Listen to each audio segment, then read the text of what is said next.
Bismillahirrahmanirrahim. Assalamualaikum warahmatullahi wabarakatuh. Alhamdulillah teman-teman, terima kasih sudah menyimak video-video dari channel Master of Sales ini.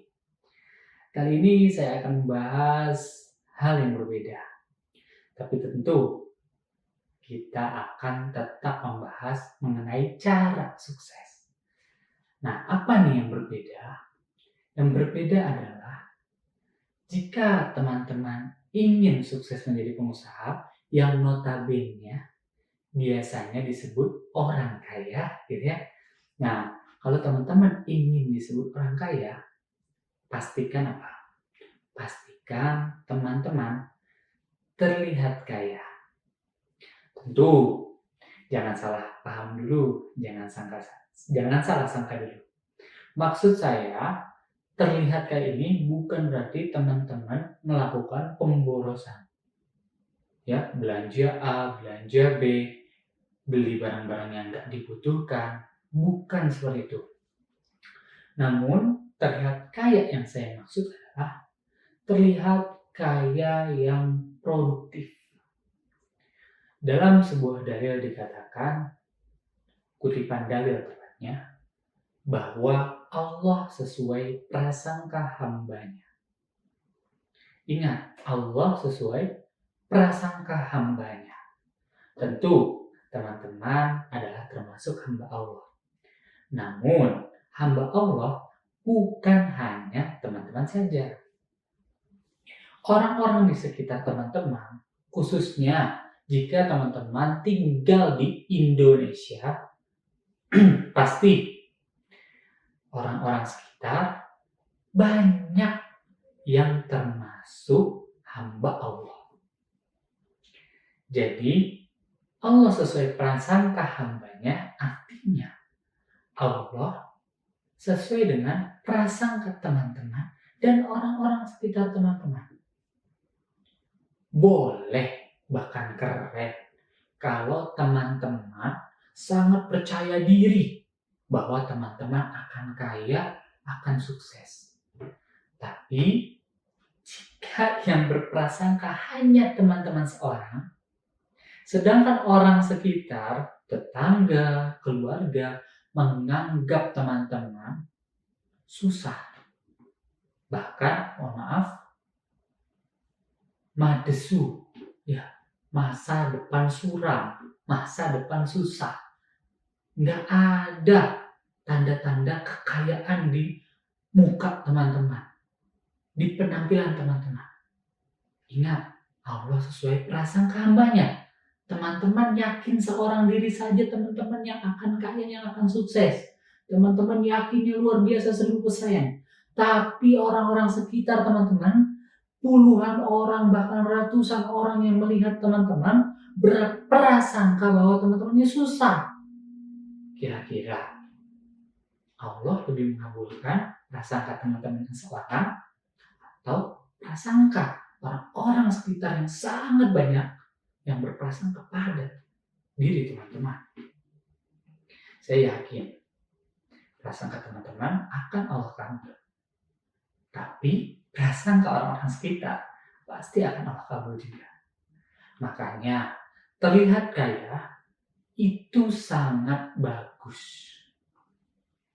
Oke?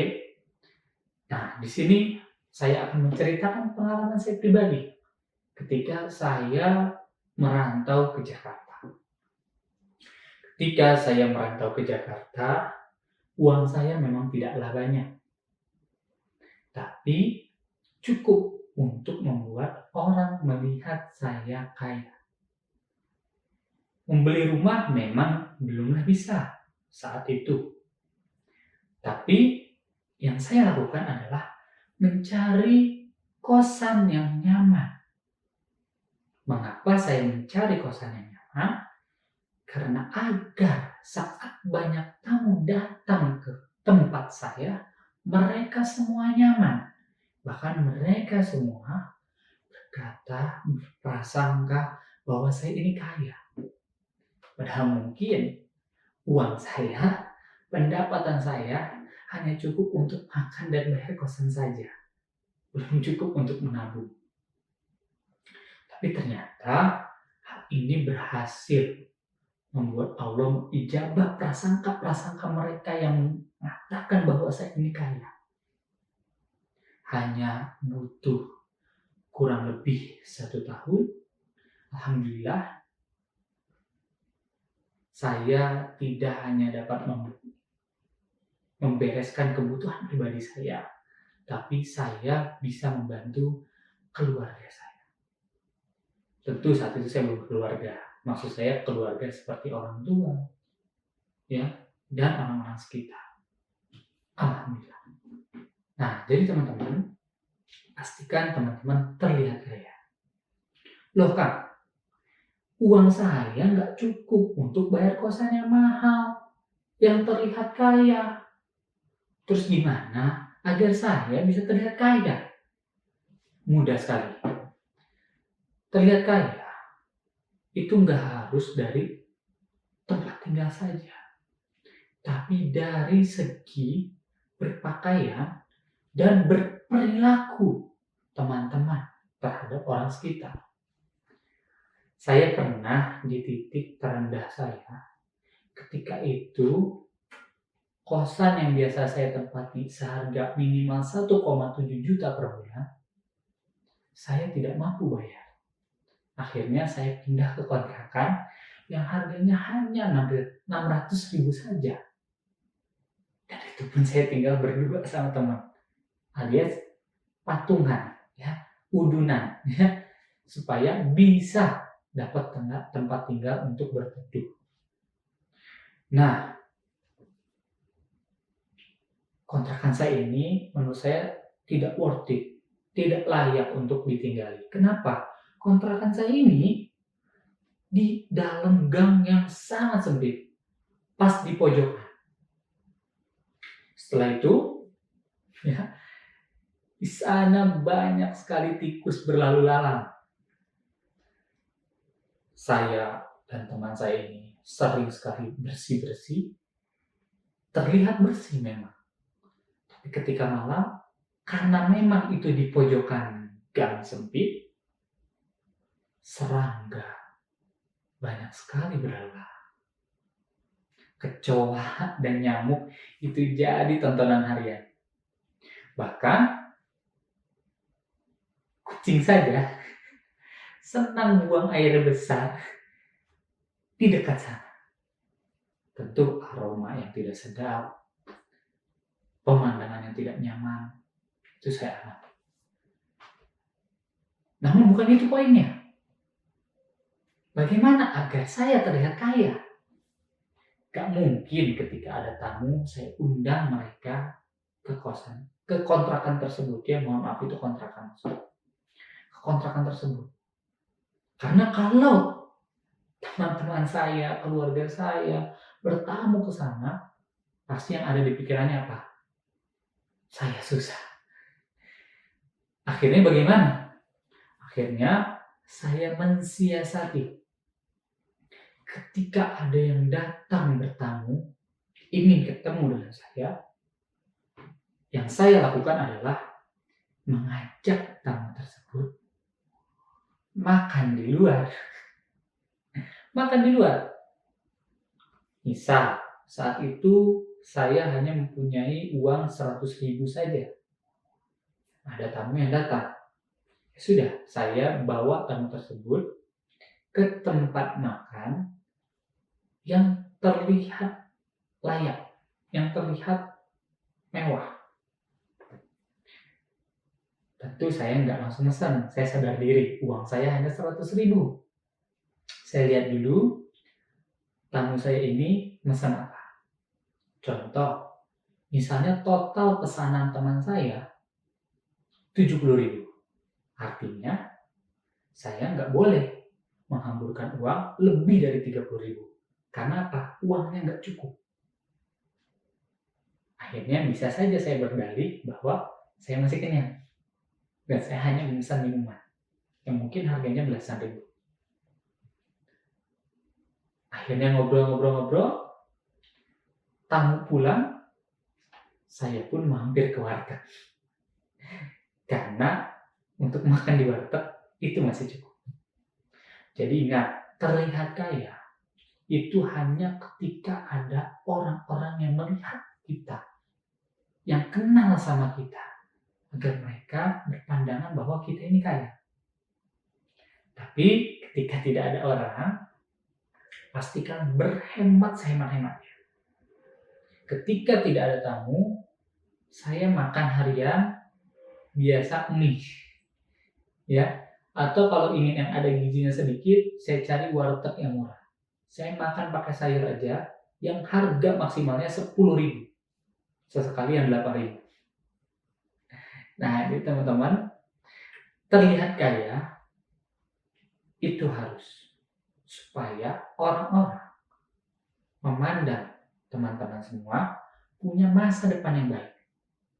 Dan terlihat kaya itu nggak harus pemborosan, nggak harus teman-teman punya mobil yang mewah, nggak harus teman-teman punya rumah yang besar, nggak perlu juga teman-teman memaksakan ngekos yang mahal. Dengan cara makan tadi saja, itu sudah cukup membuat orang-orang yang bertamu ke teman-teman menganggap teman-teman kaya. Oke? Nah, jadi poinnya adalah terlihat kayalah sesuai dengan kemampuan teman-teman. Kalau teman-teman lagi banyak rezekinya, ya sudah, terlihat kaya saja. Masih tukang parkir misalnya 50.000, dia akan senang menganggap teman-teman orang kaya, jadi doa insya Allah. Ketika masih nggak perlu minta doa, insya Allah didoakan. Oke, jadi pastikan teman-teman terlihat kaya.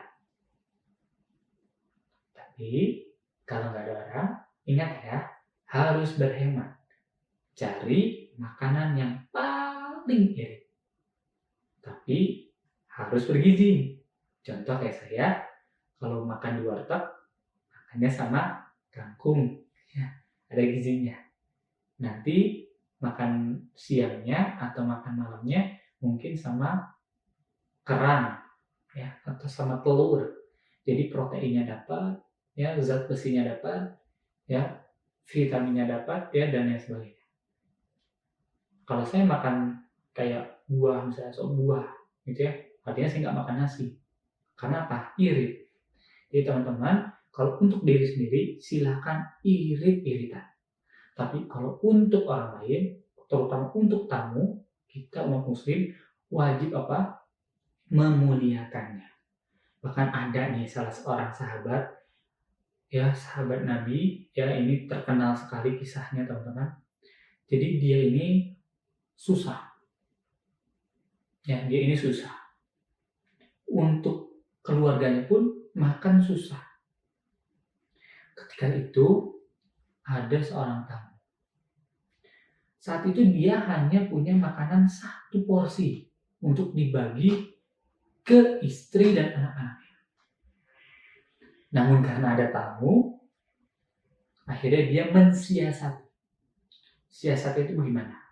Siasatnya itu dia mematikan lampu, seolah-olah lampunya mati lampu.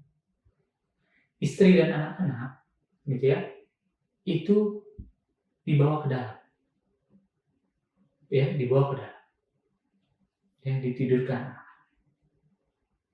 gitu. Nah, saat lampunya mati ini, gitu ya, jatah yang seporsi itu dikasih untuk tamu semua, dikasih untuk tamu semua. Nah, orang tersebut, tuan rumah tersebut, yang dilakukan adalah dia kayak pakai sendok itu, ya, ke piring-piring gitu ya, jadi seolah-olah kayak yang makan, padahal dia nggak makan. Ketika tamunya selesai makan, baru nyala lagi lampu. Kira-kira tamu tersebut menganggap orang tersebut susah atau kaya? Saya yakin tamu tersebut menganggap orang tersebut kaya. Padahal aslinya untuk makan keluarga pun dia nggak mampu. Nah, jadi teman-teman, pastikan teman-teman terlihat kaya pada orang-orang yang datang bertamu ke rumah teman-teman. Entah itu keluarga, entah itu saudara, entah itu teman-teman, entah itu orang yang tidak dikenal. Pastikan teman-teman terlihat kaya di hadapan mereka semua. Namun ketika mereka itu tidak ada, pastikan teman-teman berhemat. Jadi itulah salah satu rumus saya agar bisa sukses di dunia bisnis. Saran saya, coba teman-teman praktikkan. Insya Allah, saya yakin sesuai dalil yang Allah jelaskan dalam sebuah hadis. Allah berfirman, kutipannya, Allah sesuai prasangka hambanya. Ingat, teman-teman adalah hamba Allah, tapi hamba Allah bukan hanya teman-teman saja. Jadi pastikan hamba-hamba Allah yang melihat teman-teman menganggap, berprasangka bahwa teman-teman itu adalah orang kaya, orang sukses. Ya, sekian dari saya. Wassalamualaikum warahmatullahi wabarakatuh.